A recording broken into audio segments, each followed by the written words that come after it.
baby, let me dance to your love. I wanna feel your fire, rising from the flames. Bell dies lonely to burn again. Let me dance in the rhythm of your flame. If I burn, let me die to burn again. If I burn, let me die to burn again.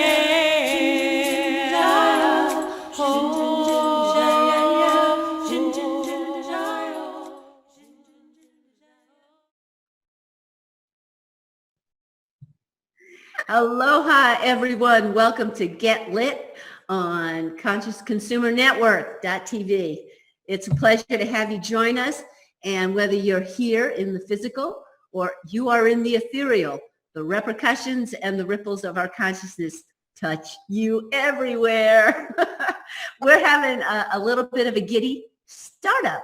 That's our dear woman, and I'm Rebecca Hahn. And I was just going to say my co-host, Rebecca Hahn. And it's really a good thing that we're both yentas and we love improv.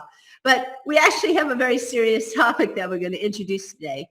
But before I name the subject, I wanted to acknowledge that I had gotten just a brief tidbit from the round table that shows on Mondays at 5 o'clock Central.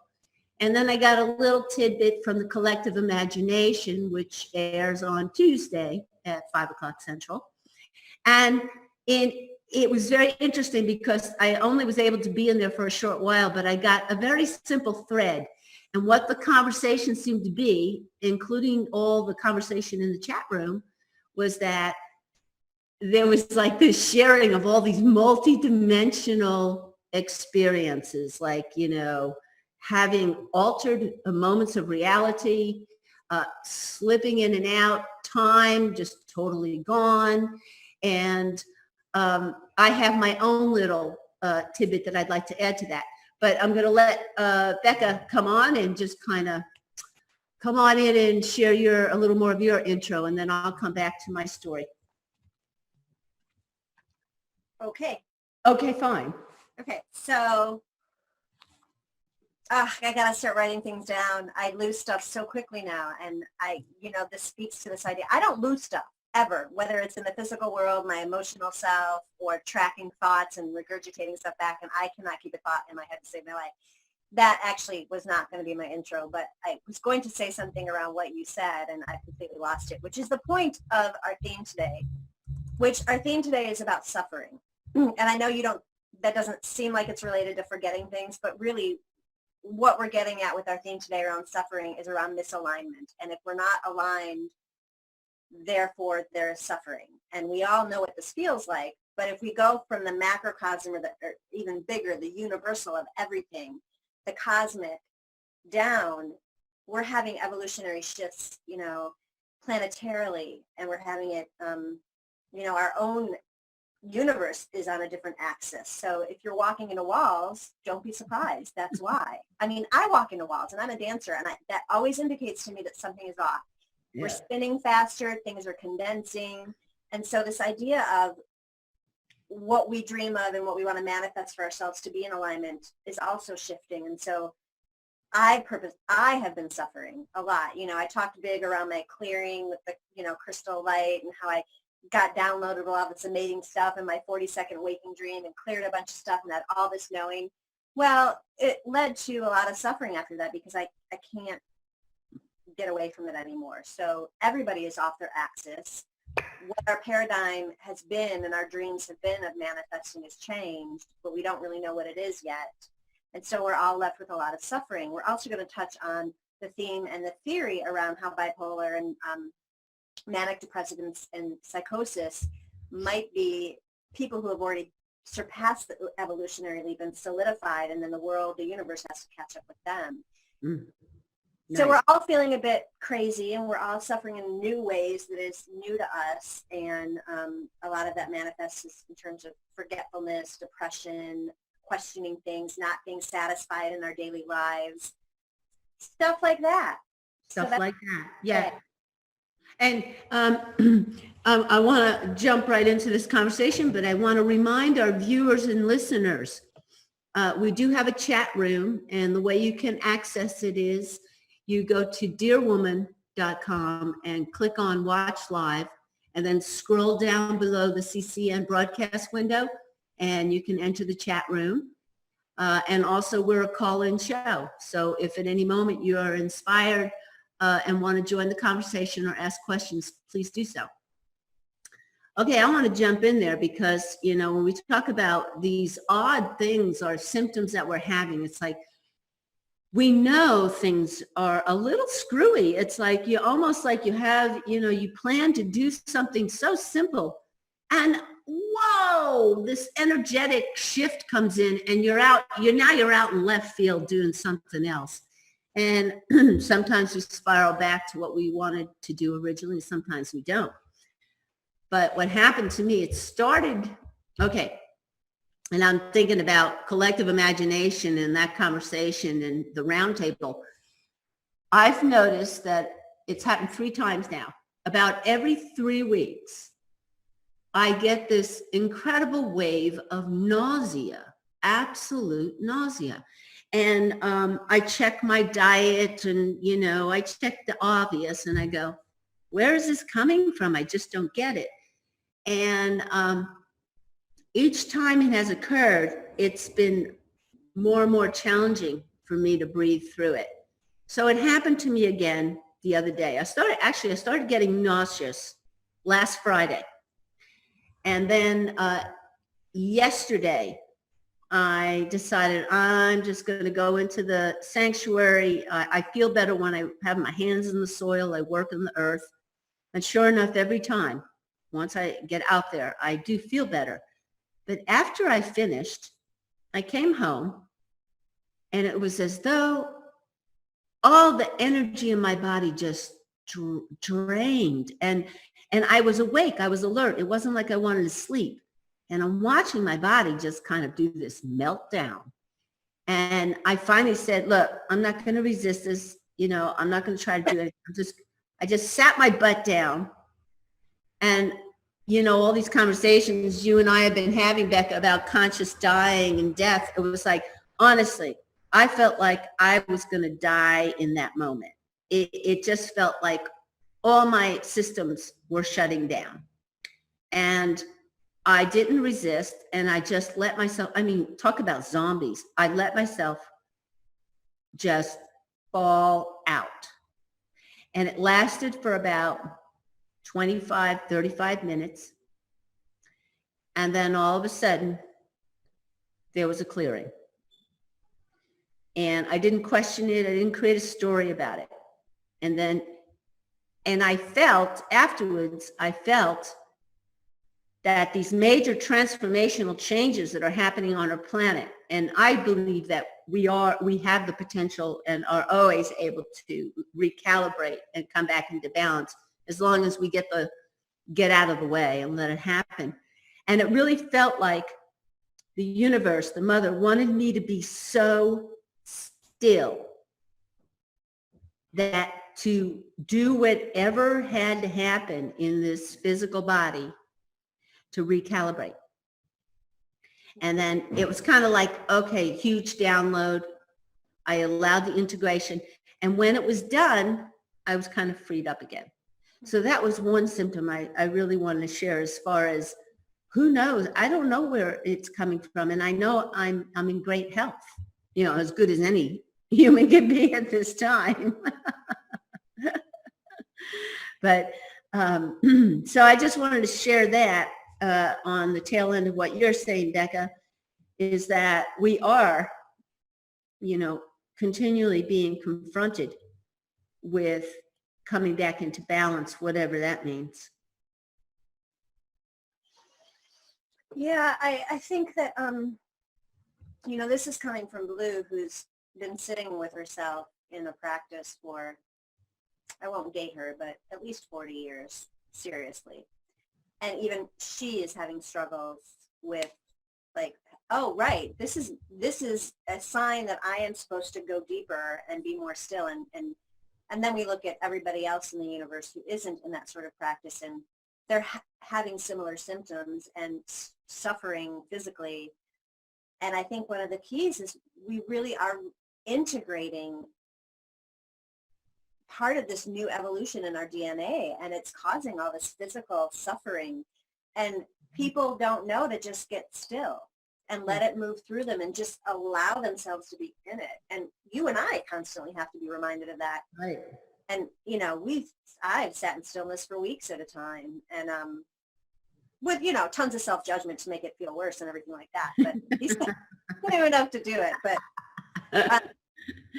But I think that's a call to action for everyone. It's just to get still. I call it getting flat, and you've seen me get flat. I think I coined that phrase from you. You said one day, girl, you can get flatter than anybody I've ever seen, especially for a cancer. I am just, it's still like a statue and as flat as I can on the floor. And that's one of those really, you know, if I had woods, I would probably be laying in the woods, but I don't. But earthing, like just getting as flat as I can on the ground and let the stuff move through me and just let the support of the earth hold me in that. But dude, I'm telling you, it's like you have to do it 5 times more than you used to be able to sit with these. I think that's it. That's the big difference. Is I'm having to drop as though I'm dropping dead. Right?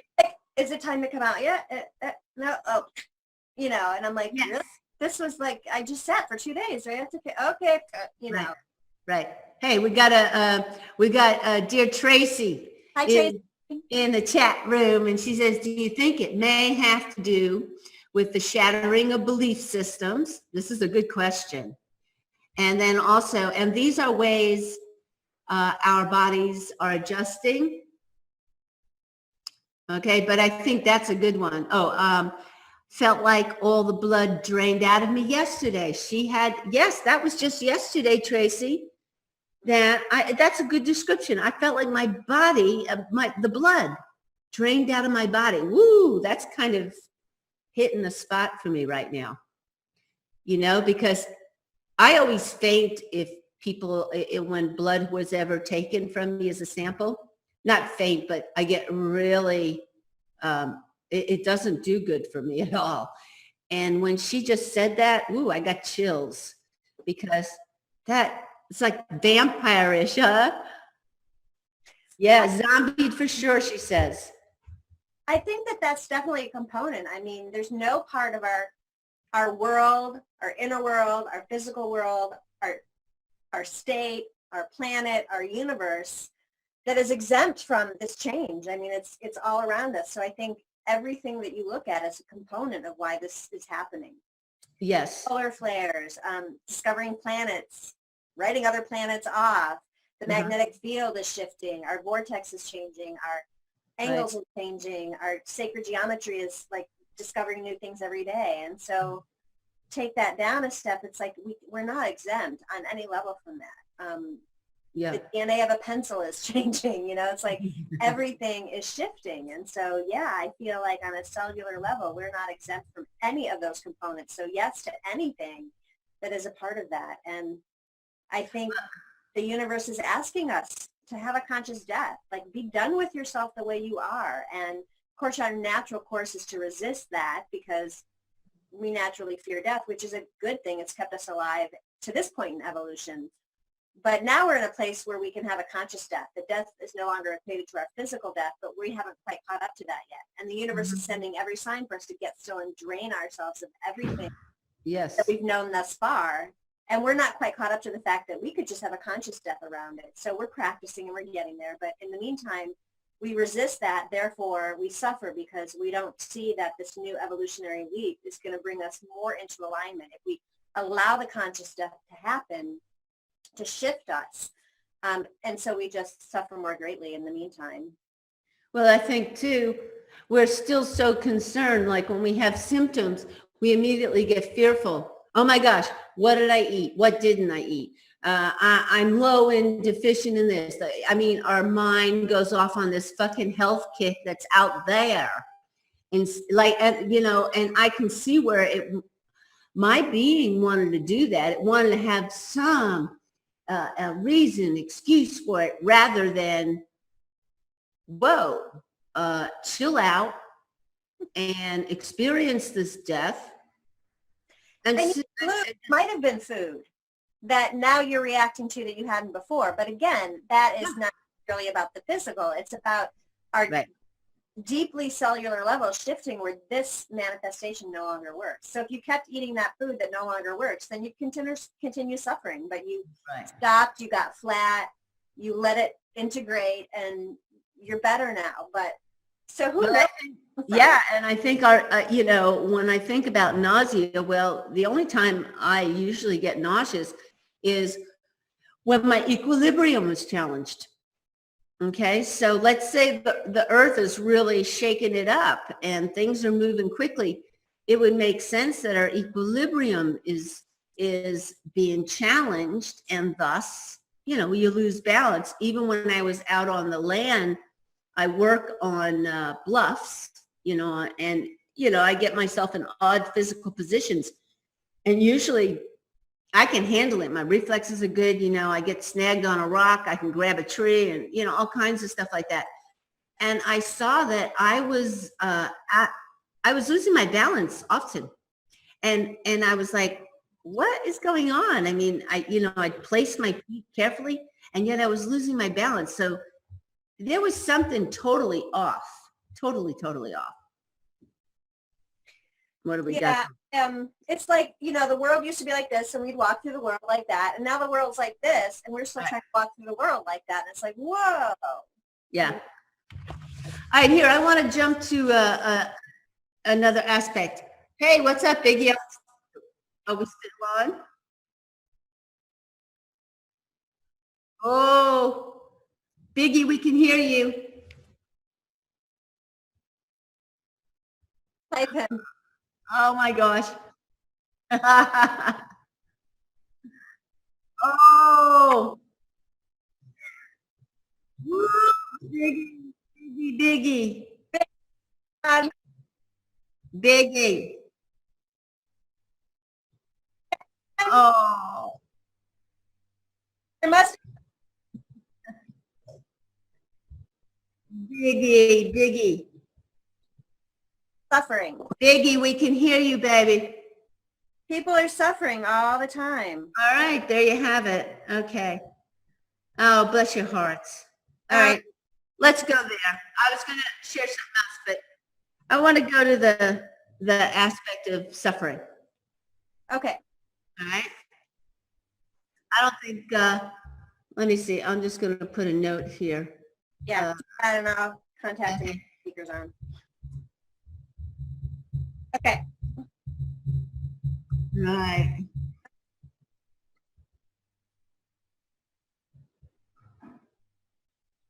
Okay. There we go.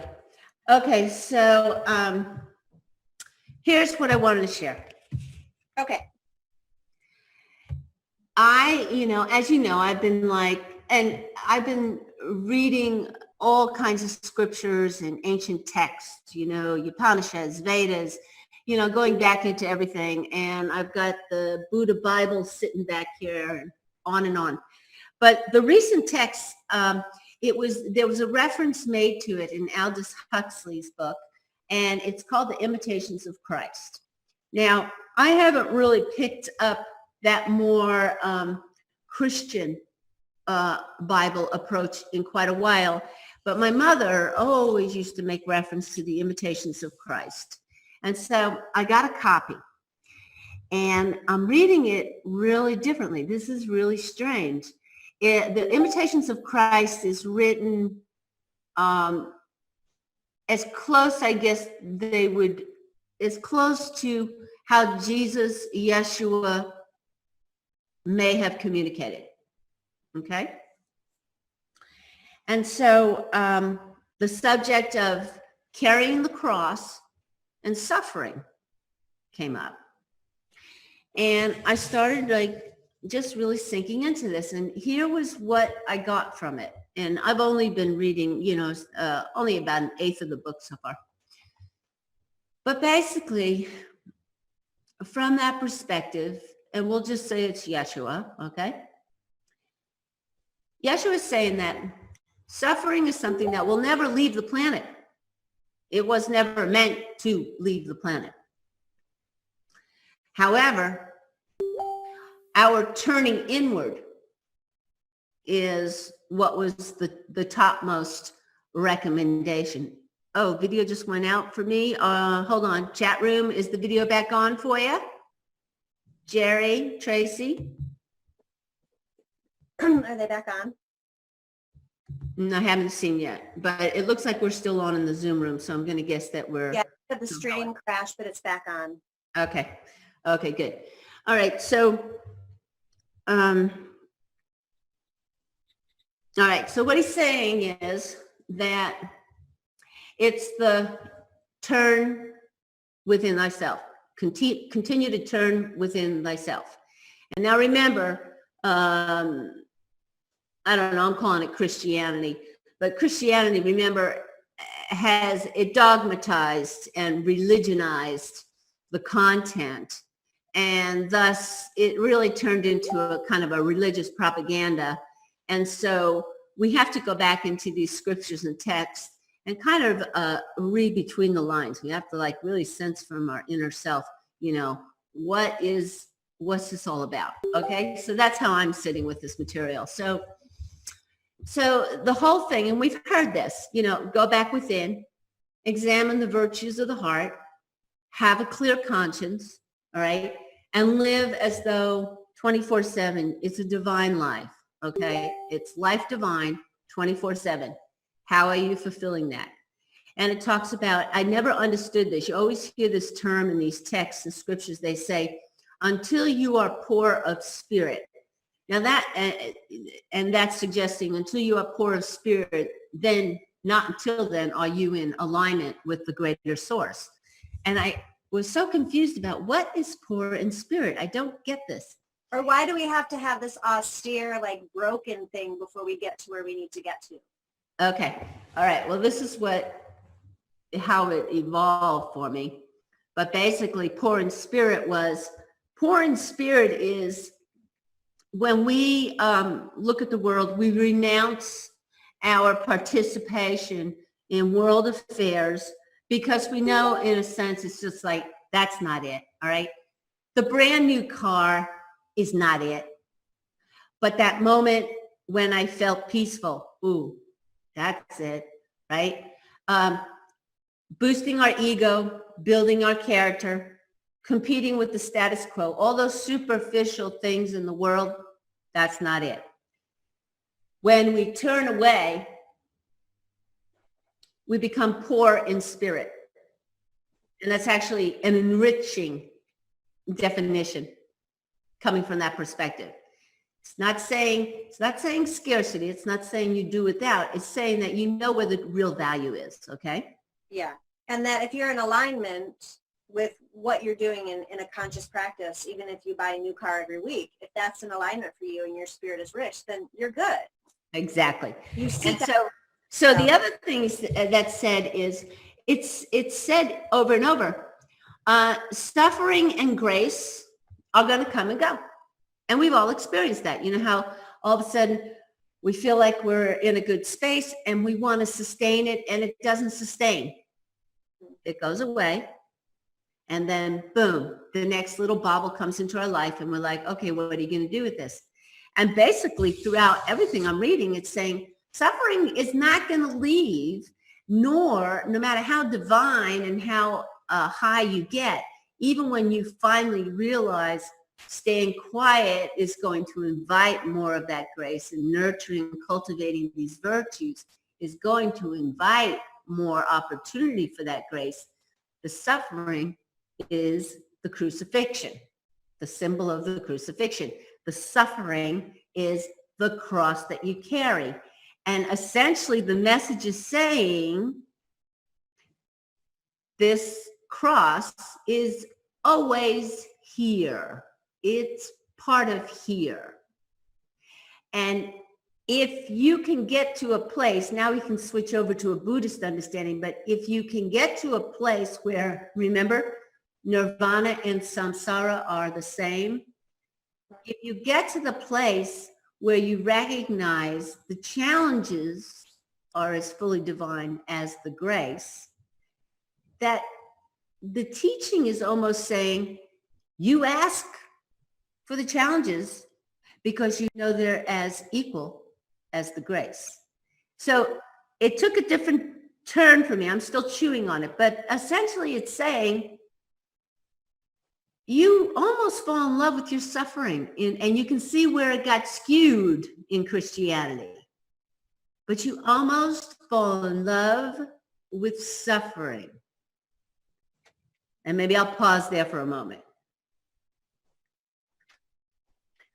Well, that could mean two things. Falling in love with your suffering could be that sort of Protestant puritanical thing where we flagellate ourselves. We have to pay for our sins, and we have to stay humble in this really degrading sort of way. Or we could fall in love with our suffering in a way where we understand that it's part of human nature, and if we're suffering, just to practice loving ourselves more, and that this too shall pass, and to get still and nurture yourself in it.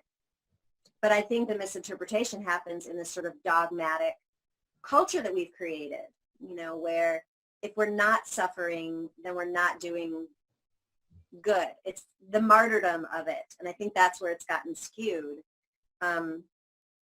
But, I look at myself, and my interpretation might be totally off track of what you're talking about, but,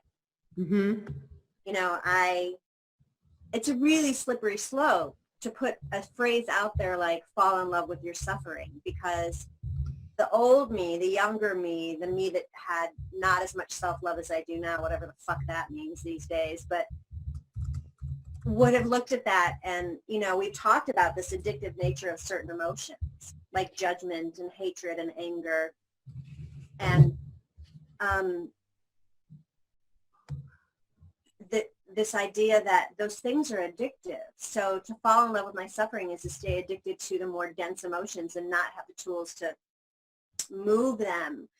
Not necessarily skip over them and become ascended, but to really be in them and move them. And I think to fall in love with your suffering is not to be with your suffering as a partner. It's to give it enough love that it breaks apart, that you can get beyond your suffering. And then more suffering obviously will come, because we live connected to people and things. If we're not living, there's not going to be moments where we're not standing on the edge of the cliff to make new happen. And that's always really scary. But I get really, really cautious around that language, because I know myself. And if I'm in a place of fear, I will attach myself to that fear and suffering because it feels safer. Know it so much better. Yeah. Than moving through it. And I think we've talked about this in other shows, how our new spirituality goes, oh, don't suffer, rise above it, just meditation. And I believe a lot of those meditations will break that stuff up. But what a lot of our spirituality winds up doing is just getting us high. It just gets us high. And we bypass those more dense emotions. Yeah. Instead of sitting with it and just being in the muck, but not in the muck as we're addicted to it as like our partner or best friend, being in the muck of it with so much self-love that disintegrates the suffering. Yes. Yes. And, and what you're saying, Becca, is so valid. And I think what I feel can get busted up here is, like you did say, 40 years plus. I've been really sitting and examining these things and studying. And part of how I came to peace with my emotional reactions and struggles, right? My self-doubts, all my little demons, is I had to keep telling myself it's all okay as it is. And I had to keep loving myself so that I could accept these little demons, right? And not struggle in my head. And now what I'm saying gets busted up is that it's a big myth, and this is nothing new to those of us who are already awake, but it's a big myth to think that we are only going to live in peace and peace alone. That's the piece that I've come to over and over. It's like, no. And like Tracy's sharing in here as well. And I agree with you, Tracy, in our chat room. What we have control and power over is our relationship to the grace and to the suffering. We have control over our relationship. And our suffering, when the potential suffering comes up, we have the option not to react to it, but really let it go through us. Let us know in this moment, you know what? I don't feel the grace of myself flowing right now, but I know it'll show up. So that's like when we're in crisis, you know, we pray so strongly for our higher selves to show up. Please help me through this. And then the next thing you know, the grace of ourselves expands and we feel at peace. But this is it's a continuous cycle because it keeps bringing you back to, you've got to be at peace with your suffering as much as you're at peace with your grace. Yeah, I'm in the living room. I have something down in the living room. Okay. I have a 9-year-old. She busted up to mute us. I hear that. So Here we let's take me as an example, but what did Tracy have to say? Was there something? yeah, I want to catch up. See. Okay, so she agrees. Suffering, let's see, suffering and peace always will exist. Our focus, mindset determines how we experience the situation. I think the acceptance that both exist opens up the opportunity for us to make a conscious choice of which to experience and a choice about how we experience it. What do you do in response to the situation? You choose your response, whether it is a conscious response or an auto response. Yeah, absolutely, Tracy. I agree. So that's where we have our control. Yeah, and I feel like so I've been experiencing a lot of suffering lately. You know, this year looks vastly different than last year for me. And so we'll just use me as the Petri dish example, because I think I'm not the only one experiencing this. I'm really good at sitting with my suffering and moving myself through it. What I have found over the past couple of years is that, as we talked about moments ago, it takes more deeply sitting. It takes longer and deeper to clear it, which is great because we're getting at some really stuff that's really lodged in there. I was super empowered the last half of last year. When the first half of last year, I was fearful that I completely lost all my creative mojo and everything. But I knew enough to sit and sit and sit and have faith that it will come. And it did. And I got busy and I was super creative and I manifested tons of stuff. And I set a trajectory for myself that I thought was really sensible, both on an intuitive level, spiritual level, and just physical world level. I made some choices. For me and my daughter both. None of that, which I chose, looks anything like I thought it would look at all. Mm-hmm. And I've really been suffering and struggling with that. So the question was, did I make the wrong choice because I wasn't truly listening to what I needed to be aligned with? Or 3 questions. The other question is the world shifting so quickly that the new paradigm which I need to move towards is now something much greater than what I had set the intention for? Or is it that I'm addicted to my own suffering and I create and sabotage myself? These are questions about, this is the curiosity I have around this. So obviously there's going to be suffering. If everything I laid out for the betterment of me and my daughter on an intuitive, spiritual, creative, physical level is not looking anything like it would, well, that's going to create some really fucked up shit. You know, it's going to be like, well, what do I do now? How do I problem solve that? Okay. Let me finish the thought. I'm smart enough to know that I need to sit with the struggle of this. And it will come. I need to get back to that root of myself and sit in the guts of what this suffering is. However, I'm tired of it. It's really hard. Well, I think that is it. I think everyone's hitting the wall, but it's kind of a good wall because if you take all 3 of those scenarios that you explained, the fact is there's no mental antidote. You see, you can go on and on figuring, but there's no antidote in the mental. It isn't that you made a right decision or a wrong decision. See, that's where we're getting, really, we can pardon ourselves. The angst and suffering is how you're perceiving it and identifying it. All right. And then, like you said, I mean, like, just like the other day, I mean, I sat and I had to sit so much deeper. I mean, I really had to hit, like Tracy said, I had to feel the blood leave my body to allow whatever somebody had once, to allow the energy to find its resolution. I've been using it that way when you feel that. But I don't think there's a thing you would have done differently. And I think that's the whole part of, we're here to explore. We're here to play. You set up these scenarios. It's not better or worse or nothing. But can you deal with the consequences are going to come anyway.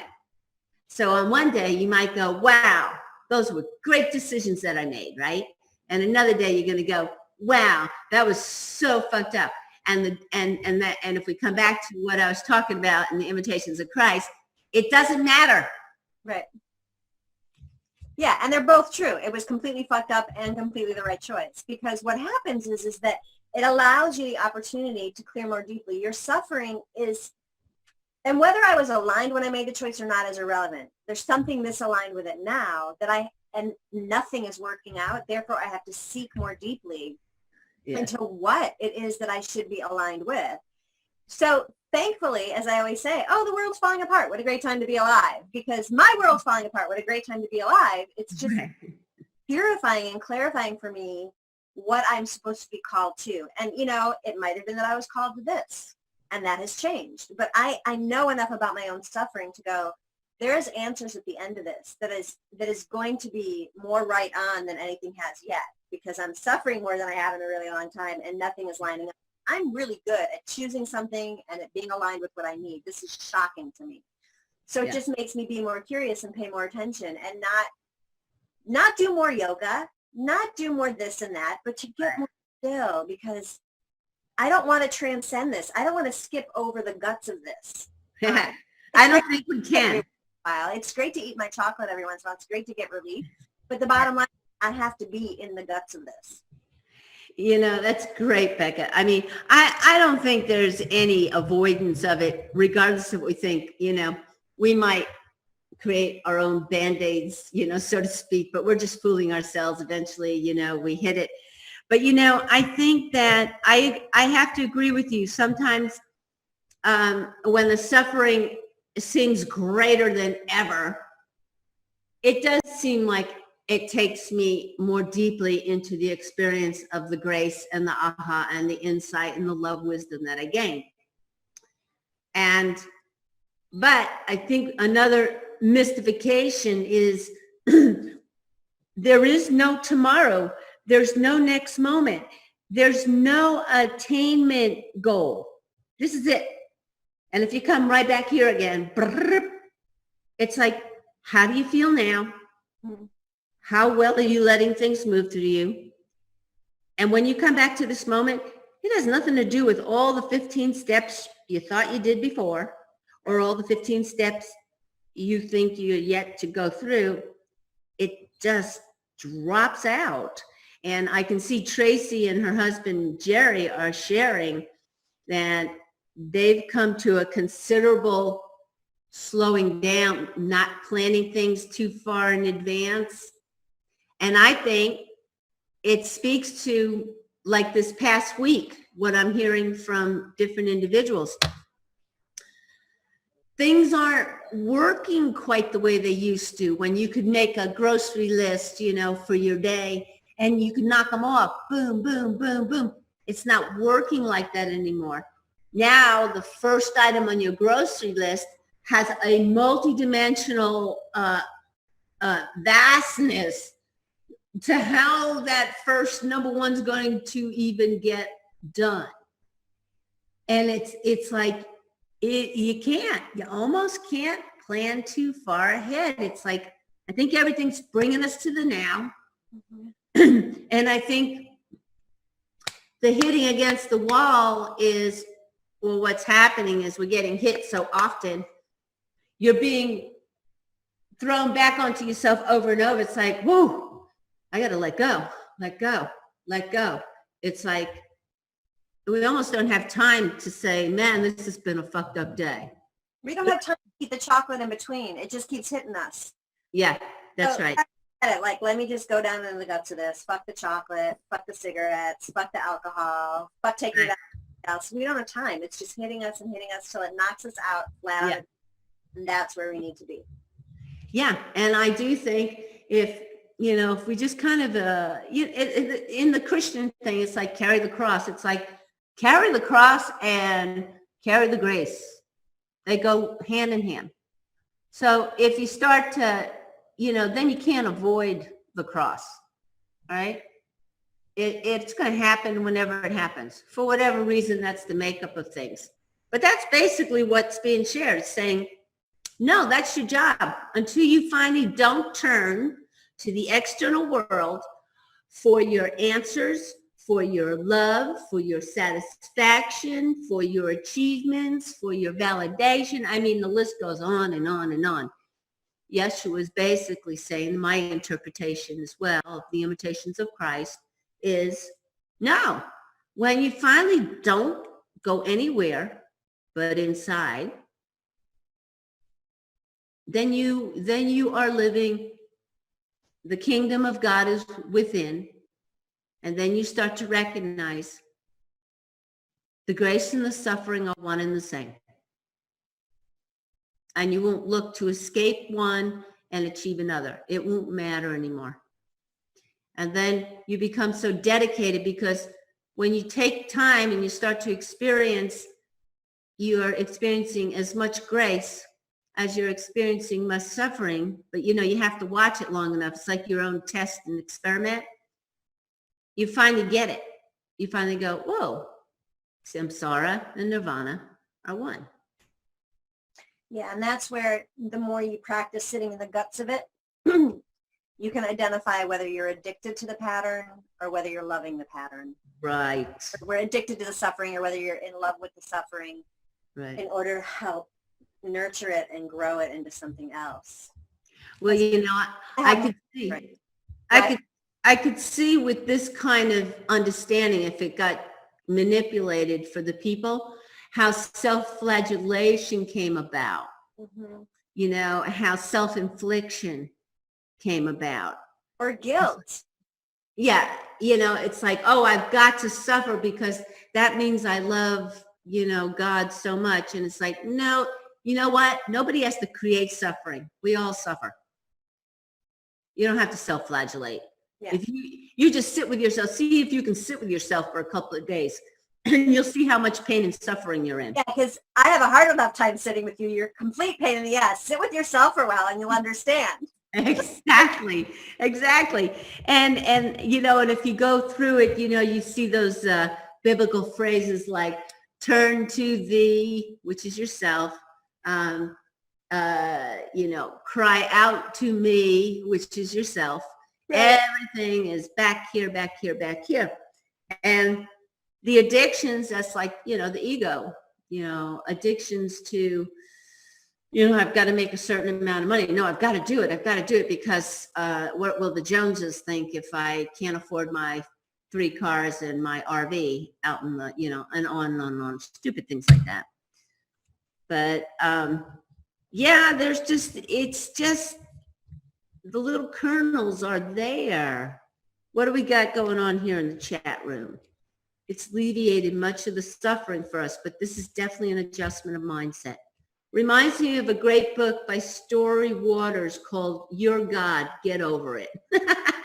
She put the link in here. That's great. I think that's true. And then See, is it your God like a possessive, or you are God? Get over it. you are God. Get over it. Totally, man. Well, it's like the saying that Yogi Bhajan says, if you don't see God in all, you don't see God at all. Yeah, there you go. You know? You go. Okay. So I'd like to come back to what seems, you and I have spoken about this, but there is getting still. I think I mentioned this on one of the shows. I've been looking at the animals, especially dogs and cats, when they don't feel well. If you've ever watched an animal not feeling well, they get super, super still, and they get super, super quiet. And whether they're in the house or outside, they'll usually go find where a sunspot is. And I've been kind of taking my cues like that. Like when I felt like the blood drained out of my body, I felt like an animal healing. I had to get super, super still. Almost like I just dropped out of my body for whatever needed to resolve itself. I love that perception. There were energies that needed to resolve themselves. Mm-hmm. It wasn't me, but if I really paid attention, me wasn't supposed to move. And I think there is a very organic purification that happens in the animals and in ourselves when you get to that real stillness. It's almost like I feel like there's a purifying fire inside me. And I just sit and I simmer in it. And it just burns up everything that's of no use. So what happens when you hit the wall over and over? I mean, it really smacks you into a standstill, right? Like when you said, I mean, I know those moments where a cold beer doesn't work, tobacco doesn't work, my favorite food doesn't work, and it's like nothing works, and then you have to just, okay, I'm done. I surrender. And I think we are getting that kind of confrontation.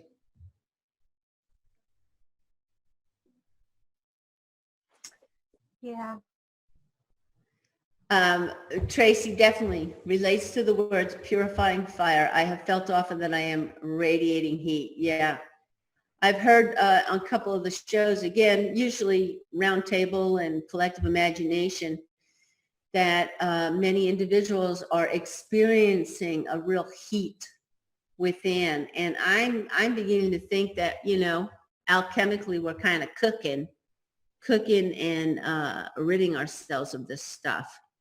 Well, and there's not, you know, this is a whole different show, but we could be getting totally nuked by all the, Yeah, that's true too. by everything going on out there. But Well, yeah, here I have, I'm experiencing that too. Just, I'm not going to talk long about it, but I'm hot all the time, and I'm usually a cold person.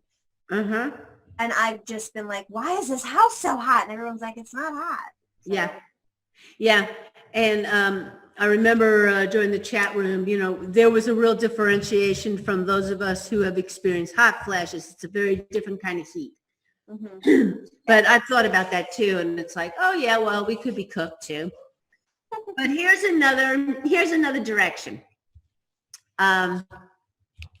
I was talking with a friend, and we were talking about, you know, the cabal agenda, you know, that big world plan we all hear about in the cartoon books, in the comic strips. And this was the theory. I'm not sure where she heard it from, but she said, now I've heard people discussing this aspect. And she said that, you know, that whole agenda of reducing the population to 500 million, right? That's part of the, you know, the latest Hollywood movies. You know, they're talking about, well, we've got to clear this, you know, get all these people off the planet. 500 million is about the right number. And so the theory is that this sci-fi scenario, they're not concerned about the people who we would call asleep. They're not concerned about the people that, you know, aren't challenging any part of this sci-fi movie. The people they're interested in are the likes of you and I, and most likely the people who are listening and viewing this show, the 3 to 15%. That the theory is we're kind of like the pure breeds. And we have enough, I'll use a good word. Where's this coming from? I might have missed that. I said that a friend shared with me that she had heard this kind of discussion going around. Oh, okay, go on then. Yeah, I didn't have a link or anything. Just from a friend. And so the theory or the understanding would point to that we're the pure breeds. And in fact, we're the ones that these sci-fi creators would be more interested in, because we have enough, a Yiddish word, chutzpah, we have enough chutzpah to figure out how to survive, that we are getting it. We're awake and we're being extremely innovative and creative in our survival. And if you stop and think about that, it makes a lot of sense. And if in fact we take some of the other research and theories that are coming out about, harvesting us astrally, and they're trying to get our divine spark, which of course they can't. But if you think about it, we're really like working hard at our I am and our spiritual selves having a human experience. And we're saying, I do not consent. And we know that we're power packing the fucking infinite universe. I mean, we know there it is. We know we're gods. Okay. Well, it does make sense that we would be of prime choice. And if you go back to, what was it, World War I, when we had the Holocaust? World War II. World War II. Okay, sorry. What did they do? They took the 2,000 brilliant scientists, geneticists, the brilliant minds, right? They scooped all of them up and planted them in our country. So if history repeats itself, and we are the ones that are of the higher choice, well then it might explain why a lot of us are almost being granted immunity. Immunity from what? Immunity from being really jerked around, from being eliminated. Now, I know they've eliminated, the sci-fi movies demonstrate we've eliminated all these brilliant scientists, as soon as they get a God spark communicating, they're eliminated. But I think there is a selective, it's just a theory, but there could be a very selective process. They're going to send us all to Mars to colonize because we're the smart ones? Exactly. Something like that. Yeah. Yeah. Definitely. So anyway, I just thought I'd bring that up. I just thought it was fun to think about. And then, who was it? I think it was Dee. This was a fun thing to think about. I don't know what show it was, but it was in 1985. Biggie probably knows what show it is. That the whole Hollywood movie was 9/11. They even used the term 9/11. The Twin Towers were created so that they could come down. They knew they had these names in 1985. So what it suggests is that maybe even the Twin Towers were created for the whole scenario that happened in 9/11. I love that whole understanding. You can follow Hollywood and get the info. Isn't that wild? I wouldn't put it past the powers that do that. Well, I like the part that you have to follow divine law and, free will. I love that understanding that anybody who's trying to interfere has to give us a certain amount of truth, just like our scriptures, right? But it got skewed just enough to, get us confused and get us sidetracked.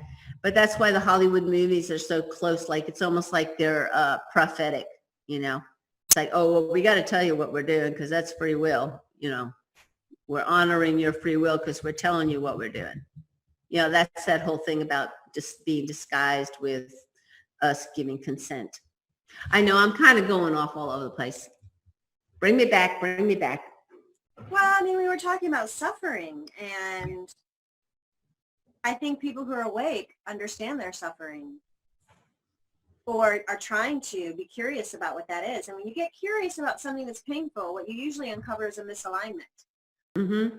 Whether it's in yourself or the universe. You know, I woke up one morning and, you know, I went from being peacefully, you know, just moving through life, feeling really empowered professionally and creatively. And then I woke up one morning and my heart was breaking. I told you guys about that. Yeah, right. All of the pain that was in the world. And then I woke up 2 weeks later with this, like, you know, the waking dream I had, which downloaded and cleared everything and was like, oh my gosh, I know everything about my veils.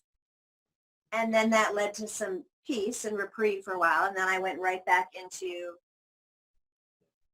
my own suffering, not the suffering I saw in the world. But so here's the point I'm trying to make is that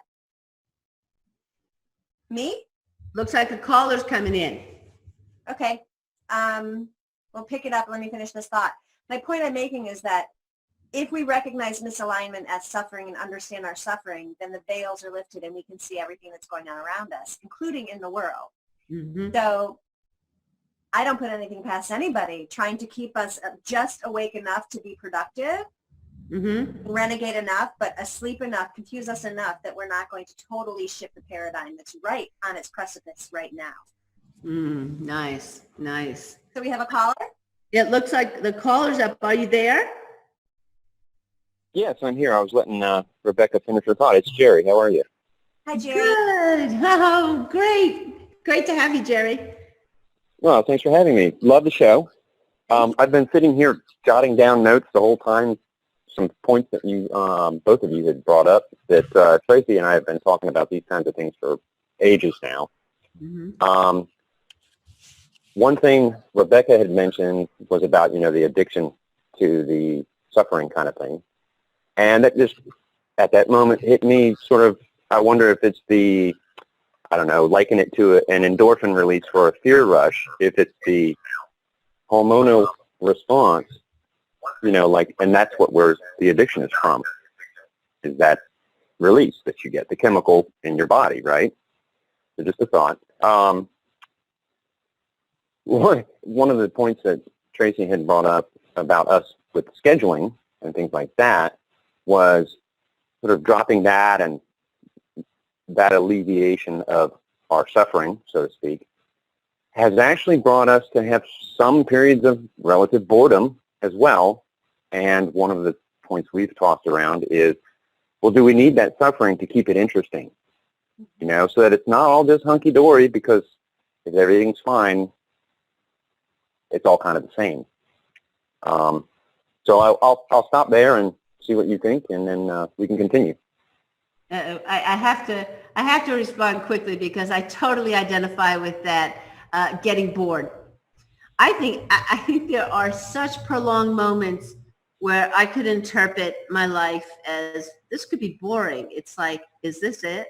You know, and I asked the universe, I'm like, is this my best way of being here?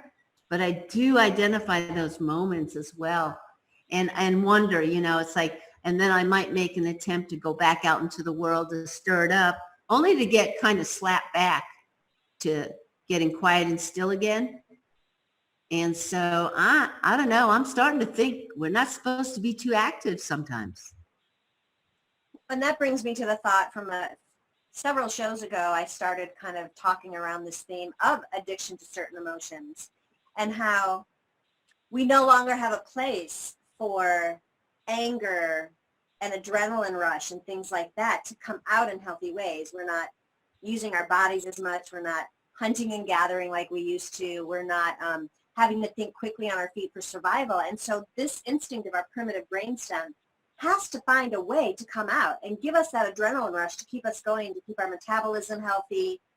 You know, the list goes on. And so I had spoken to this idea of judgment being a primitive brainstem response to survival. And when we don't have judgment, the snap decision judgment of staying alive or being killed, and what that does in terms of our, not only growing our brains and making us good problem solvers, but keeping us agile on our feet, keeping us agile in our brain, using that kind of quick snap judgment is part of what our brain needs to function and keep healthy and keep our body healthy. And so we don't really need that judgment anymore. We don't need life or death judgment anymore. We're not being chased by dinosaurs, having to make quick decisions. So where does this go?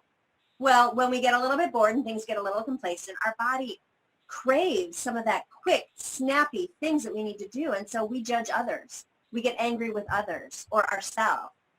You know, we judge others for the way they walk or the way they fix dinner or whatever they do. And I find myself when I've had too much good stuff or even just too much complacency, my body's going, no, you got to keep your chops up around judgment, because if you don't judge quickly, you're going to die, because that dinosaur is going to get you. And I'm going, no dinosaur's chasing me, but it's this place in me. It's either an addictive thing that we do or something where our cortisol levels need to be managed, that I get judgy, you know. And then afterwards, as I said on our last show, and then it was like this feeding frenzy and I couldn't help myself. And then I go, oh, that felt so good to just be a total judgy bitch. Now I feel better. And so I think there is some truth to that about how we haven't stepped out of the evolution of needing these emotions to survive, yet there's no place for them anymore, and yet we have to use them somehow. So I think it ties in a little bit loosely that way. So yes. I wonder if you're not talking about addictions though, because like when you finally sat back after you did all your judgy thing and da-da-da, you felt good. It's like, well, that's like getting a fix, right? And I think, but I hear what you're saying. It's almost like our chemistry, but that can be addiction too. Our chemistry is used to that adrenaline rush. And when I watch myself really get quiet and I feel like that's what life is asking of me more than not, it's like, it's hard to accept that there's that much non-movement. There's that much non-interplay. And then at the same time, we're being forced to just drop flat and be still. So yeah, it's a really fascinating question. Well, let's hear from Jerry with that little bit. Yeah.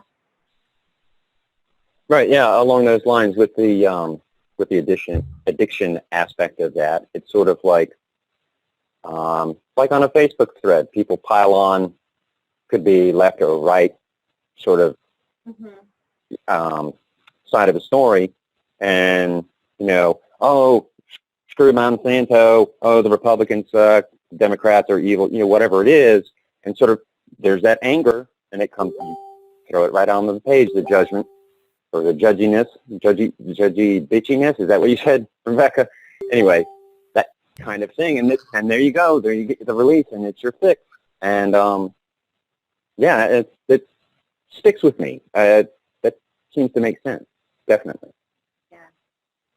But I think too, it's like after the fits, like when we have a fit ourselves, we can't help but observe how we are after the fit. And I think that's where the reflection is. It's like, if you notice after every time you get involved in the fit, right? And you start to notice you actually don't feel good about yourself later, then you start to examine, geez, why am I doing the fit? Exactly. Right? So that's where it comes to, how much is anyone committed to self-reflection? Like, we have to examine everything, even why. Right. Right? So like go ahead. No, you go ahead, Jeff. Yeah, like the first thing they tell you, like the first thing in battling addiction is you have to admit there's a problem, right? That you have a problem or that the addiction exists. So you have to recognize it before you can really step back, not just in that moment of after your fix, like you were saying, Blue, where you hit that regret and you get the low, right? Yeah. Then you sort of bounce back and you might motor along fine in the middle and you're like, oh, here's that situation again. No, I'm not going to get involved with it. And then it keeps coming back around. And then you jump on and pretty soon you're going, screw them or whatever it is. Mm-hmm. And it's back in the cycle. So you have to recognize it first before you can I don't know, I guess get yourself out of it completely. Yeah, I think I agree, because I feel like over the years, I've looked at my own patterns that I've pulled into my life for whatever reason or created. I've looked at my own patterns for so long. I have to go check on my daughter because there's a big storm moving through. So just fill me in when I get back. Okay. But Okay. storm action happening here. So with the patterns, it's like I finally, I would hit so many walls that I've got to change my perception here. It's kind of like, all right, I'm going to jump away from this idea and use an analogy. Over the years in relationships, what I would recognize, I'd be in a relationship and the relationship would come to a closure, and I would walk away. Did I create that in the relationship, or was that really because of my partner, or da-da-da? And I go in the next relationship and I would start to recognize, wait a minute, the pattern I saw before is here now. And that was enough information for me to start to recognize and own, oh, wow, this pattern is mine. And I think until we start to see the pattern and own it for ourselves, we don't turn back to, if I'm the one creating this pattern, then I'm the one responsible for changing it. And it Absolutely. is, right? And that sort of underscores the thought of that we create our own reality as well. Yeah. That aspect of it, because we're seeing either what we believe is going to happen, or we're finding what we're looking for. Mm-hmm. Mm-hmm. And that's how it comes around, I think. And there we are again. It's that we keep looking outside, and we may get a mental answer for a short while, but then that fizzles out too. And Right. And yeah. Go ahead. Go ahead, finish that, Tom. Well, I was just thinking about like what you said too. It's like when we end up like you and Tracy, and I've had that experience too, where I end up where life is really quiet, right? Not much going on. It's because it's almost as if I see the patterns. I can't participate in so much of the patterns anymore. And Right. then all you've got left is this kind of alone quiet time. Right. And then at some point, you're going to be moved to go do something else, whether it's just something that you're like, oh, I haven't played solitaire in a while, or go for a walk, or whatever it is. Mm-hmm. And you make a choice to change your focus, and then it's not so boring anymore. Right. And it's like, and then you have to sit with, why would something be boring, right? It's like, I've sat with that one too. It's like, wait a minute. If I'm saying I'm bored, what does that mean? I mean, that means there's a part of me, an external part of me, that wants to be entertained. And if I go into the boredom, I get behind that. It's an ego part of me that's like, Right. wants to be distracted. And sometimes, I might go for a walk. And sometimes I recognize it is a distraction, but I needed to shift. But then there's times where I won't move. I'll stay in it to see if I can, right? Feel where it goes. Yeah. But don't we? And we just keep spiraling back to this very solo, quiet existence, I think. Absolutely. And that actually brings to mind another thing I had jotted down from earlier. You were talking about animals. And when they're not feeling well, they'll go off by themselves. They'll sit in the sun, whatever. Right. And sort of the relying on your internal versus external aspect of it. Well, dogs and cats heal a heck of a lot faster than people do without any kind of medications, because nobody's telling them that they can't. Mm-hmm. But from the time we're little kids, the time you're cognizant enough to understand what mom or dad is saying about, take your Tylenol, your kid's Tylenol, or whatever it is, we're being told that we have to go external to fix the stuff. And that's, you better get that checked out right away, whatever, all that kind of thing. Who in the, in the general population, I'll say, who does that? Who doesn't go to their doctor? Well, we don't, but, that kind of thing. That's right. And we've been enculturated to go outside ourselves for our healing. Or how many times does the mother or father gets the child an ice cream? Here, this will make you feel better. Right? Right. We don't cultivate the virtues of the heart, the spiritual nature of knowing that we can heal ourselves. And I think that's what we're learning now enough so that we can now cultivate that in our children in the next generation. It's like. Absolutely. Yeah, it's sort of like, the child's not feeling well. Oh, well, here, come sit in my lap, or go have a cookie and leave me alone. I'm busy. Yeah, exactly. And what do? We're distracting the child. Absolutely. From looking within. Exactly. So it's like in these days, a child, when they say they're bored, there's an immediate scurrying of the parent or guardian to, here, maybe it's this movie, or put them on that device, or we'll go take a walk in the park. So why would we expect our children to be dropping more into alone time and, quiet play? If you heard me say this before to my daughter, but she goes, something will end, and she'll go, I'm bored. I'm like, you're not bored. You just don't, you're in between what you did and what you're about to discover you're going to do with yourself. And she goes, oh, fine. And then, she throws a fit and she wiggles and squirms, and eventually she finds something really interesting to do. But my saying with her is always, you're not bored. You're just in between what you did do and what you're about to discover you're going to do. Okay, so that would come back to when Jerry and Tracy introduced, like, are we really bored, Jerry, or are we just in that in-between moment?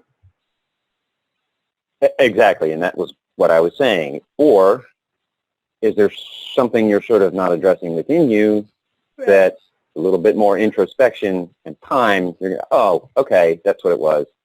Yeah. And then you go, okay, that's clear. I'm going to go, take a nap or whatever else, something. Yeah, and the point is that whether it's boredom or we're fighting against something that we need to sit with, it doesn't really matter. The point is that you need to go inside yourself, whether you have to discover, oh, next I want to color, or next I need to do a deep meditation or go to a therapy session, right? It doesn't matter what it is. If we're antsy and squirmy or bored, it has to lead to an internal thing or an external activity. Either way, the self-reflection needs to happen to get to that, whether, as I said, oh, I need to color, or I need to self-reflect, or I need to manage this, or I need to discover that. Right. Because in my practice, I set up scenarios like that, like I'm always setting up experiments. And I have sat, think about the Buddha and that whole metaphor. Buddha, you can be sure, Buddha got bored and then said, I'm not moving until I understand the freedom of boredom.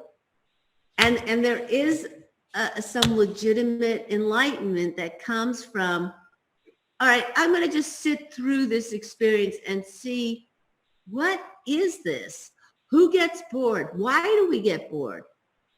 And then you suffer, because then you go through the next phase. I'm denying myself a distraction. Now I'm really upset. And then you feel like you really are. You're in denial now, and you're punishing yourself, and you're like, then you got to go through those demons. Why am I punishing myself? And at that point, you can either go, all right, I'm gaining insight here, or it's time to leave this meditation and go take care of, I need that. I need my distraction now. Now I need to color. What? I need to go color. Yeah, I need to go color. But wouldn't it be remarkable if we did teach our children to sit with themselves and have that insight? I mean, when I do consulting work, they talk a lot about, the intelligences, and there's the oral and the visual and the mathematic and the musical and the nature intelligences where kids are aligned to learn best. One of the ones they don't include is the spiritual intelligence, that child that thinks big and spiritually spaces out a lot in class and needs a lot of those really esoteric questions answered, and they think of those questions a lot.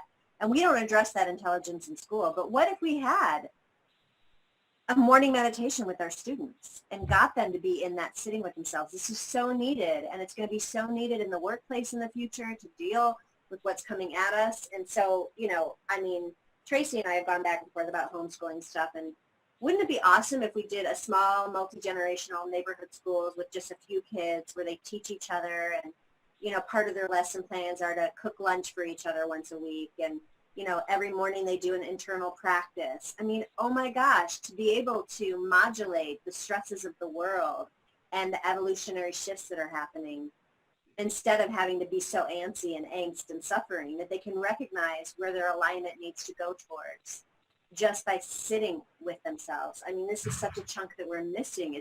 It's just so detrimental, and it makes me so fearful for our children and how they're going to cope.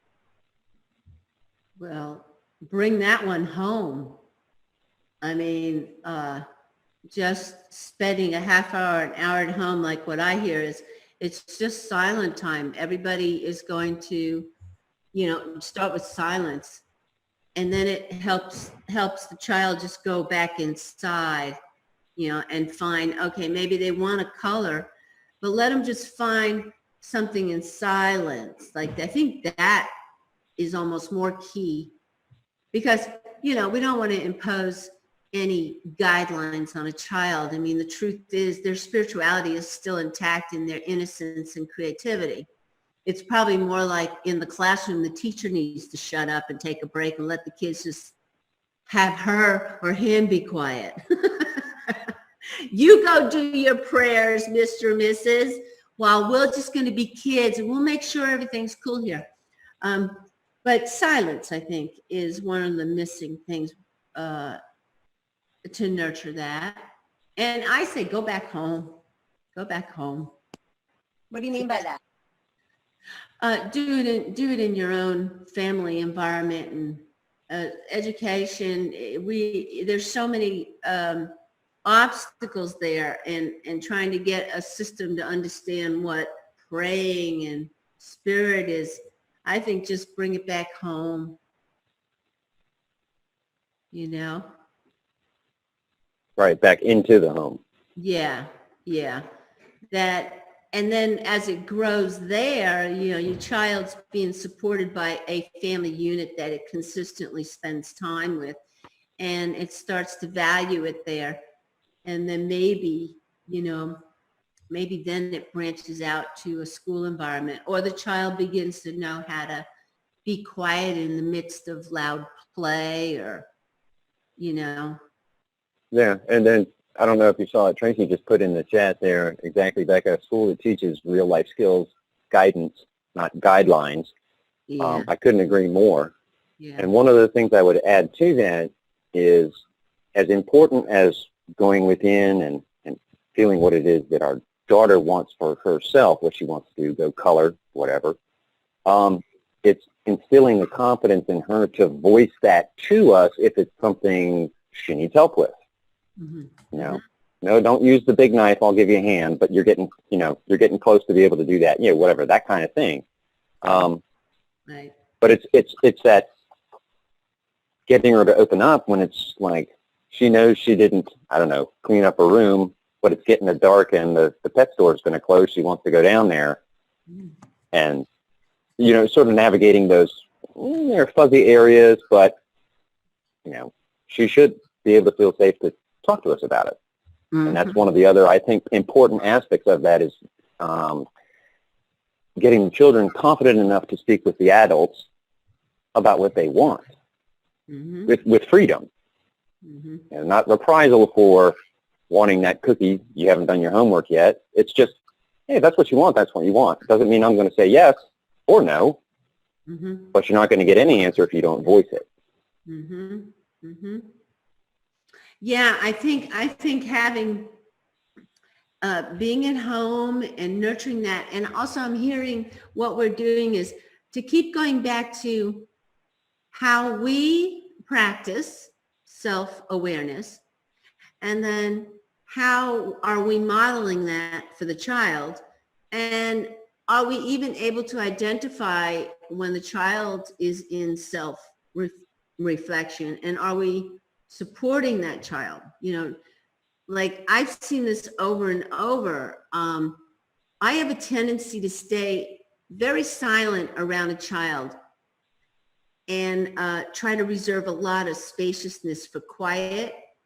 I don't ask them a lot of probing questions, you know, and I think we consume a lot of the silent space around children. I think we fill it up. We think that they need something. What's going on, you know?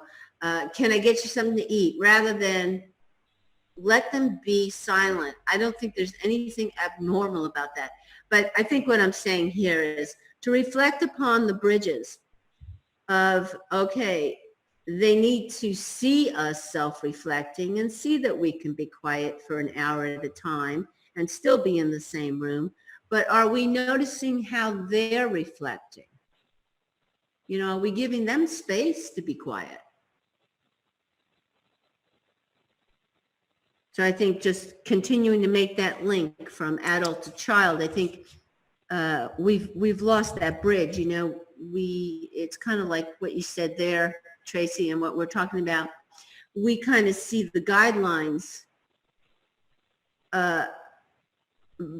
but we don't even want to see guidelines on ourselves. What we're asking ourselves is, you know, how do I get centered? How do I get quiet? How do I get clean? How does the child do that? You know, do we even notice when they're getting centered and they're getting clear and they're getting clean? Yeah, You know, it's a combination. The parent has to be the example of that, right? so that the child can see it in practice. Right. And then we also have to respect if they're in that mode, I'll call it. We have to do, okay, that's cool. Come let me know when you're done or whatever. Right on. Absolutely. Right on. Yeah. And another piece that goes with that is one of the things that we're trying to teach Hannah to do is that she gets to create her reality too. Like just because we're creating ours and maybe they either conflict with what she wants to do or whatever, just because I'm creating my reality, Tracy's creating hers, Hannah's creating hers as well. And don't worry how it all works out. It will. Just focus on what you want, and the universe is going to bring back and make all 3 viewpoints or 3 billion, however many people on the planet, it's going to make it all come together so that it works. And that helps, in my opinion, that helps lessen a lot of the general fear that's, I don't know, out there for people to experience.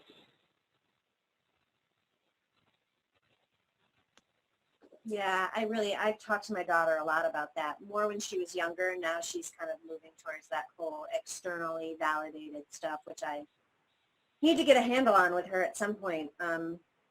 But we had long talks about, you know, on another show, I told the story about how she woke me up at 6 a.m. asking me what heaven and hell was all about. And it basically, in summary, led to a conversation about, you know, heaven and hell is just something of your own doing. You can choose to live in love and light, or you can choose to live in darkness and suffering. But anything that you want is of your choosing. And she was like, I can create anything I want in the world? I said, absolutely. You just have to make a choice and believe in it. And basically said, I can create my own reality. And I was like, absolutely you can. And I've seen that slipping away over time. Some of it's probably my fault, and some of it's just growing up in our world as it is today. But that's a great point. Thank you for that, because I think if we teach our children that, you know, and the point that I didn't point out to her because she was only 5 at the time we had this conversation is a great point that you made, which is that to say, you know, your reality doesn't have to be the same as my reality. It's okay. And our perceptions will all come together at some point and it will work. Just stay true and aligned to what you want. It doesn't have to be what I want. And I love that point because I need to bring that home to Lily soon because I think she's of the age where that can now be comprehended. That was a great point. It's true, you know, because as a family structure, we're conditioned to believe that we all have to be on the same page, moving at the same pace, doing the same thing. And it's like, well, and then our children are forced into our paradigm and our energy field with no autonomy. And it's a great reminder that it's like, no, you know what? Whether I'm suffering, you don't have to suffer. That's my reality right now. Or whether I'm making a choice to do this thing doesn't mean you have to do it too. Stay true to yourself and I will help you make that happen. But it doesn't have to be what I want or what my reality is right now. And I think the greatest point in that is saying, you know, the point I made about, you know, we were talking about life choices, but I'm also talking about like, you know, I, as your mother, am suffering right now based on choices that I have made over a lifetime. But you don't also have to suffer. You can stay in your own alignment and allow me to have the space. So it creates. Oh, that's so good. Yeah. So that was my interpretation. Absolutely. Yeah. So where did everybody go? Are we still here? Blue, are you Oh, still? I'm still here. Tracy was actually whispering to me. I had it on mute. Two things I wanted to reflect back with what you just said, Rebecca, is you know, your daughter getting to the age where you're seeing the external, sort of the I don't know, it's almost a click thing, like you think kids in school with the clicks and you gotta get that shirt or act a certain way or whatever, that kind of thing. We noticed that sort of thing with her when she was maybe 4 or 5. We very much, when she was very little, would let her, she would run around the house, she'd slam into the wall, fall on her butt, she'd kind of sit there for a minute, and we, Tracy and I both, made the effort to, we don't, oh my goodness, are you okay? None of that. No blood, doesn't look like anything's broken, cool. She'd sort of sit there for a little while, then she'd stand up and keep running. Yeah. And then we noticed that she would get to Nana's house, and she'd be running around the house with her cousin, who was a little bit older, and the cousin would put up a fuss. She would start belly aching or screaming or whatever right off the bat. And at first we were like, look at that. Hannah is not doing that stuff. And then sure as heck, first couple of years in, you know, regular old public school, kindergarten, first grade, boom, she started doing it. It was a learned behavior because it would get attention. You know, good or bad attention is still attention for a child. That's so funny that you mentioned that because my daughter was the exact same way. She was, her father's nickname is Tuffy because he would like, you know, like shake it off and tough it out. And she was like that since an infant. I mean, she would do some damage to herself. And I realized that I just had to step back and she would get up and she'd shake it off and keep going. And I knew that when she cried, she was really hurt. But that same processes started happening. And I was like, my daughter's like throwing a fit over it. She just stubbed her toe slightly. So we saw the same, she had the same personality trait in that way that your daughter did. And same thing happened. So they learned suffering. Exactly. Yeah. Exactly. And that brings up an excellent point, which we're Tracy and I are both now really trying to make an effort to show Hannah that, yeah, we're working on creating our reality. This is our focus, is to create. What do we want to create? And it goes back to just after Saturday's show last week, Blue, you posted to Dee's page about the news stories. And how about we share news about what we want to see as opposed to what's out there and get everybody mad. We actually really took that to heart and got a website. I just stuck the name in the chat room there. It's fnn.rocks, R-O-C-K-S. And it's future news now. Why wait? Oh, great, great. And we just, it's bare bones right now. But I'll, if you take a second, I'm going to go ahead and read. We wrote up sort of the about page about what the deal was. So I'll read this. FNN.rocks was created to be an uplifting and forward-thinking alternative to all of the scary, depressing, and sometimes completely bogus, quote, news stories being passed around on social media. All the content presented here has been created based on the concept that we as humans have the ability to alter our reality depending on where we place our attention. We believe that sharing creative stories about our potential futures provides a playground for the imagination, thus having a direct effect on the possibilities of what may come next on our journey as human beings. And then, of course, at the bottom there, we say, many thanks go out to Blue Star Deer Woman for giving us the inspiration to take on this project, as well as to Steve Lambert and the New York Times Special Edition team for creating such an excellent example back in 2008, and then a link to that for people to see. And we already we have it set up so people can send us stories. We'll take a look, sort of take out any names to protect the innocent or anything like that, and yeah, we're having fun with it. We had a ball setting it all up on Sunday night, actually. It was really great, and we're looking forward to doing more. That is so, I'm just so wowed. And I hope that you posted it on that post, like put that up there if it's on the internet, you know, so. Not yet, because it's there's not much to it. We really only have sort of the front page and like the short blurb of stories just to sort of frame it out. But we've got stuff on there like, hey, everything's now tax-free. The IRS doesn't plan taxes for next year.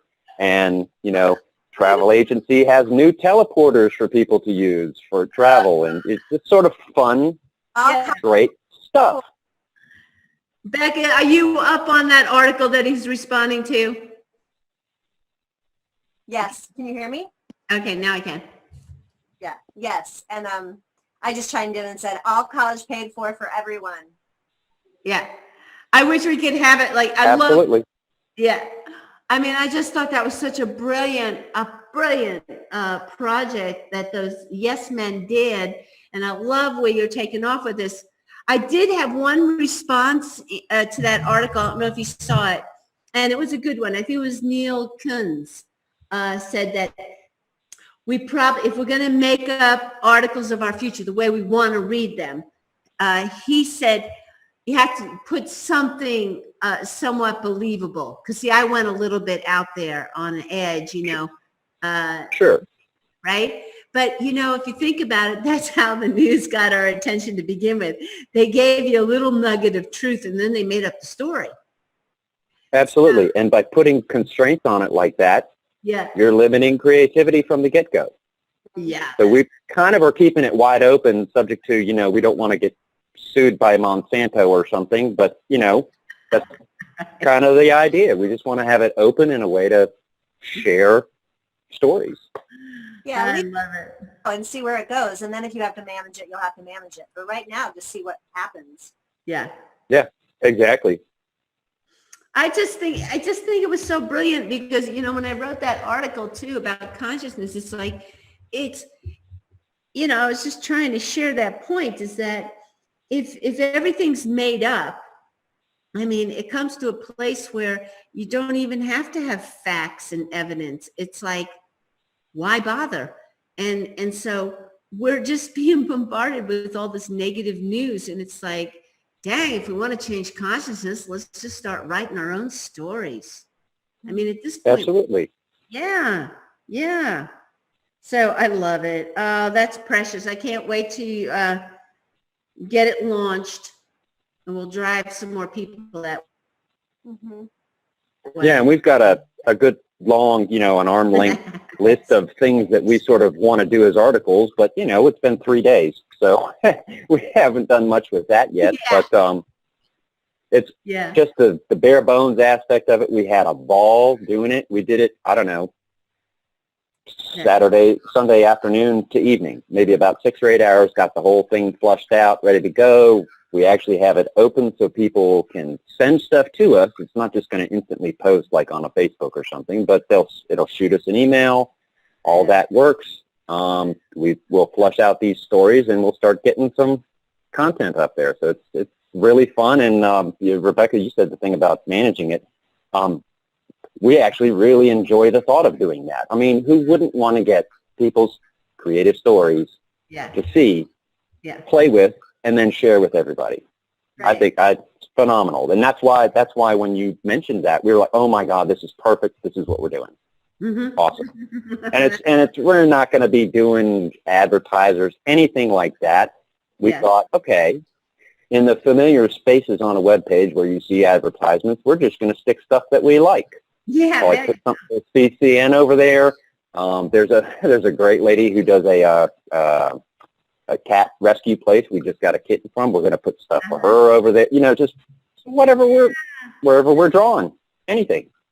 I know. It's like we already know what our co-creative world is. I really do believe that more of us than not really do hold a beautiful vision of the planet. And it's like it would be so much fun to like just be putting the businesses that we know are for real, you know, that care about people. And just that one change of consciousness. I think it was, I never can remember, Landry. That said, there's even research now that there's over 100 million of us that are awake, in the sense that we know at least one topic in the world is not true, and it's being, it's a deception. And so just that thought, 100 million of us are awake, meaning that stop saying people are asleep and just start sharing. People, we are awake, period. We are awake.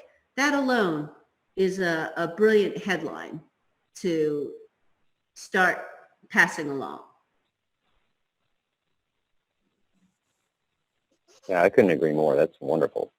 Mm-hmm. Mm-hmm.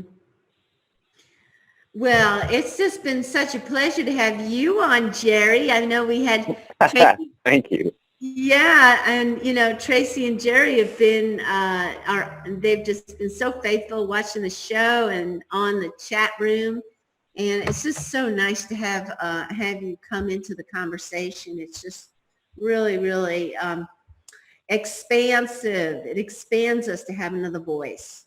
Jerry, I Well, also I'll tell you. I want to Go comment ahead. on your ability to modulate the conversation and take a break from what one thought and give room for others to speak. If we ever do a bigger program and we can't modulate it ourselves, I am hiring you to come on and be our moderator, because I'll be there in a heartbeat. Great. That would be great. Your thoughts were amazing as well. Your brilliant thoughts from your brilliant self too. But I just wanted to compliment you on how your level of comfort in this type of medium was really wonderful.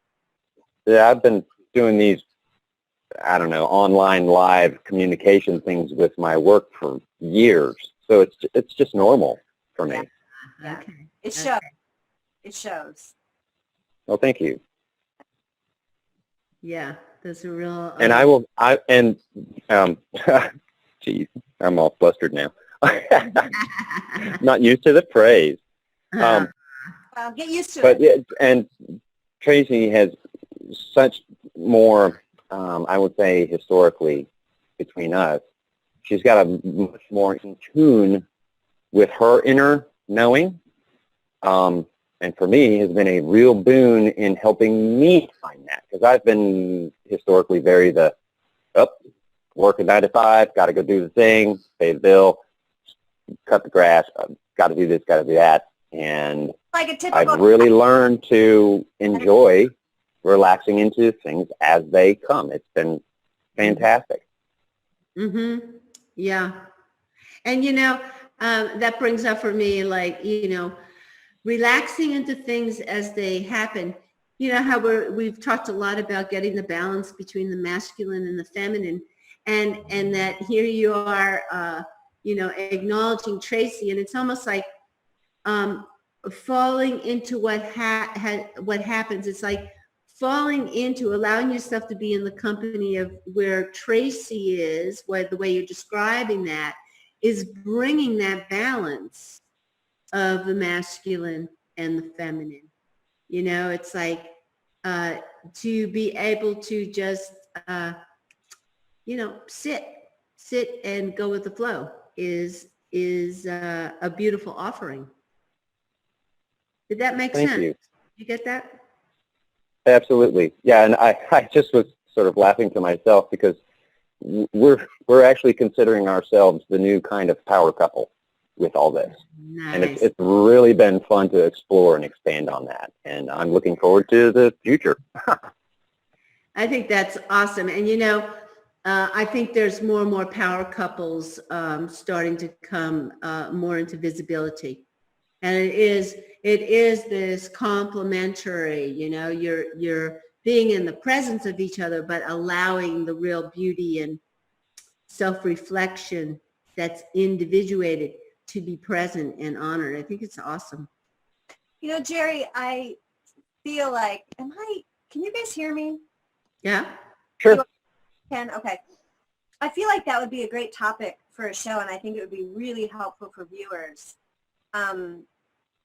to maybe we could Q&A with both of you, and I know Tracy's a little bit more shy about getting on air, but I think viewers would be really curious to see how the structure works for you, because I do believe that couples are falling apart really quickly right now because everything is shifting so quickly, and they're sticking to their old paradigms and falling apart. And so it'd be really interesting to do a show about the new kind of power couple, the new archetype of the power couple, because I know that so many relationships are struggling right now. And I loved what you said about this idea of the typical man stuff, working 9 to 5, cutting the grass, not being as in touch with my internal side. And I really allowed Tracy to teach me a lot about that. And I think that is to your credit, because a lot of men resist that. They don't allow the feminine in the household to help bring them to a place of being more in balance with their masculine and feminine. And I guess could be said the same thing for women, although I think women have to adopt the masculine energy a lot more just for sheer getting through life. We're having to work, we're having to raise the kids, we're having to do all the chores around the house. We're usually single. So I think for women, it's just a matter of I've got to adopt a lot more of the masculine just to get through the day. But that's to your credit that you weren't running scared from her divine feminine, and that now you've acculturated your feminine and masculine in such a way that you guys can be this new power couple in this way. And you guys strike me as such a new paradigm that's been successful in relationshiping, and I'm not even talking a heterosexual, I'm just talking about incorporating the masculine and the feminine into a structure where you learn two individuals. Yeah. And I would love to do a show and hear more from you guys about the new power couple and what that means and what that looks like, because I think people are really lost. Oh, that would be cool. Tracy's got a huge grin thinking about that. We've actually already talked to each other about doing the actual video aspect of stuff and where would we be? Let's check the lighting, those kinds of things. And I will be honest, I appreciate your praise, but more often than not, we've been together for 25 plus years, married 23. More often than not, I'm the asshole who raises his voice, storms out of the room, throws something, breaks things, all that kind of crap. And sort of like we were talking about with the addiction thing, I am realizing that and catching it so much more now, and learning how to navigate the dichotomy between the two of us and our two positions and all of that. Yeah, that's great. And yeah, we would love to do it as a show. That's wonderful. Thank you. We would be honored to have you on. But the fact that you're able to speak to that, even I'm the asshole, I'm the dick half of the time, that's just me saying I'm a flawed masculine energy that's learning. The fact that you can even speak to it shows that there's integration happening. And that's my point. I don't want you on here so you could show us how the perfect new spiritual power couple is to be.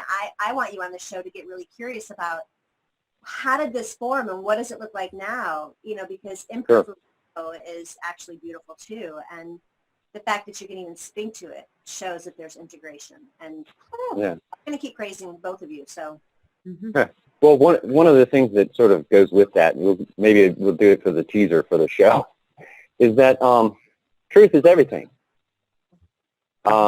So whether it's the news you're seeing, and you either take that or it's truth or not, the only thing you actually know is what you experience and what you feel. Everything else is coming from external.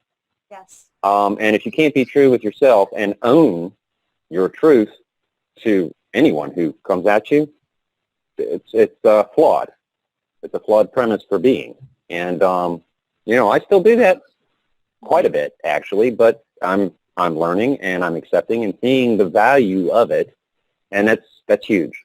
And so that's what lets me speak to that kind of thing so freely. I mean, it's me.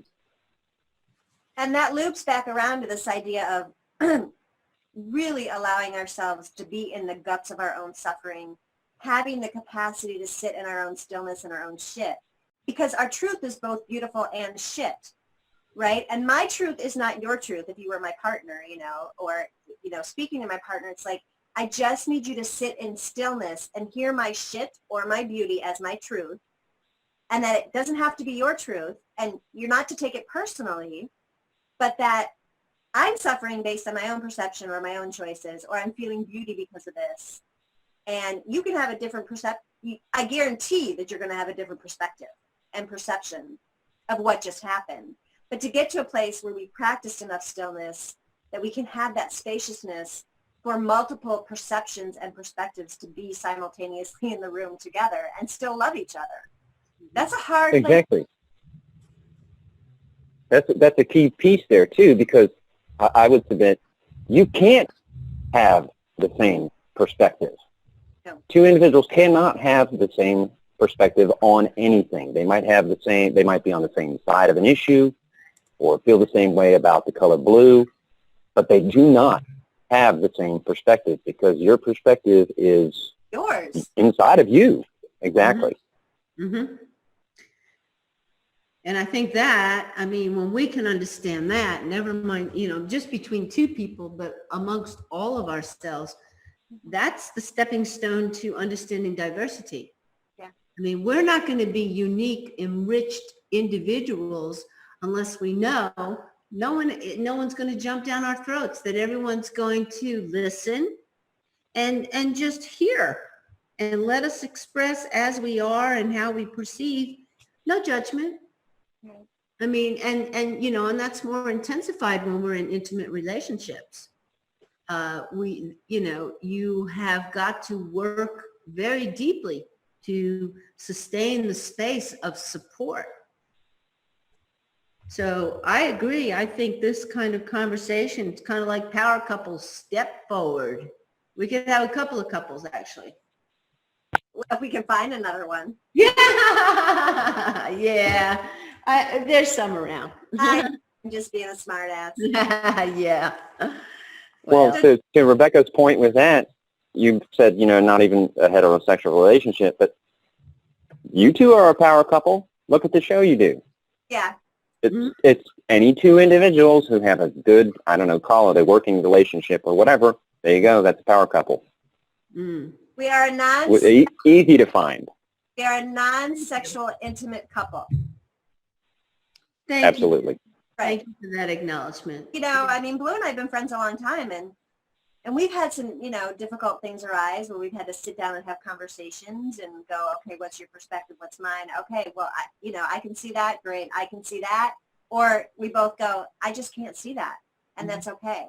Let's just honor that, and yeah. Yeah, I really appreciate that affirmation because I do feel like we can roll with each other, and we can be out in, two different directions, but that's not the point. It's all right that we're out in two different directions. It's like, can you allow the space for each other to just, hey, say it like it is, be who you are. Right. Can you stay real and allow the other to be just as real from their perspective at the same time and not come to conflict? And like I said, we've had plenty of conflict here in the house, but we always come back to, here we are, let's work this. And so far it's worked.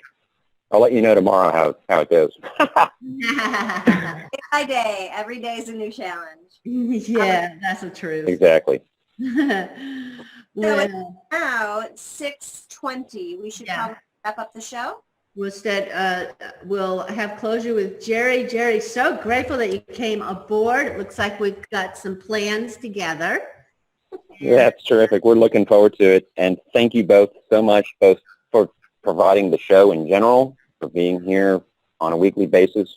Absolutely one of the highlights of our week. Oh. And thanks for having me on and talking with me. I really appreciate it. And I look forward to many more conversations. We appreciate Right. You got it. seeing you next week. Yeah. We have about 3 minutes left, so I just No, we have a little bit more time than that. we've got 5, but the way we go, let's call All it. right. Yeah, but the way we wrap things up, we'll say goodbye to Jerry. All right. Love to you all. Love All to you. right. Love to you. Bye-bye. And Yeah. to Tracy. Biggie just told us we have 5 minutes, so now Oh, did he? That's 'cause- all right, because then we'll get some check-in time with Biggie. So I just want to say thank you to all our viewers and call-ins and write-ins, and just want to remind everybody to keep the network up and going, to go to FP Market as an ethical market and make a donation like you would for public television. We have a fund drive going on right now, and because we have no advertisers or overseers, we are a free speech, free network, and we'd like to stay that way. So if you can make any donation at all, it will be helpful to keep our network going. And I so appreciate all of you being here. Love to know. I love you, Blue. I have something to say here too. Yes. I love you. I love you too, my co-host, Rebecca. The show is going to be scheduled at a different time and day beginning next week. Okay? So, and we'll be on a consistent flow with that. Beginning next week, Get Lit will be broadcasted on Thursdays, 11 a.m. Central Time, and that's 5 p.m. Moroccan time, European time. So 11 a.m. Thursdays, Get Lit, and I'll be putting that up on the Facebook as well. Y'all can get lit because it'll be dinner time, but you know, they always say no getting lit before noon in America. So we're going to jump the bucket on that one. Yeah, right on. We're going to take the lead. All right. I'm going to say I love all of you. Thank you again for being with us, and we look forward to continuing. Blessings. Blessings to all.